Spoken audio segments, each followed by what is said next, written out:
எம்ஜிஆர் வந்து நேர கோடம்பாக்கத்துலேருந்து கோட்டைக்கு வரலீங்க.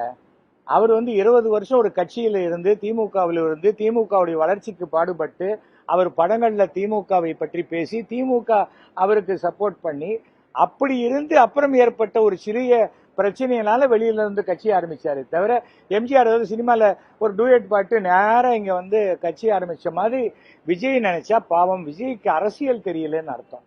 தவிர வந்து இங்க தமிழக அரசு வருஷா வருஷம் இங்க எக்ஸிபிஷன் நடத்துறாங்க.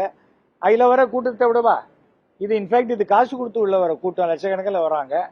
அதனால தவிர வந்து கூட்டம் எல்லாம் ஓட்டாவே மாறாது. அவருக்கு திருச்சியில வந்த கூட்டம் நாகப்பட்டினத்துல வரலையே. தவிர மனப்பாடம் பண்ணி 3 நிமிஷம் படிக்கிறேன், 5 நிமிஷம் படிக்கிறேன், அப்புறம் என்ன அங்கிள் என்ன எப்படி இருக்கீங்க, இதெல்லாம் சினிமால கைத்தட்டலுக்கு உதவும். ஜனங்க கிட்ட போகணும். விஜய் தொடர்புல ஜனங்க தொடர்புல இருக்கணுமா?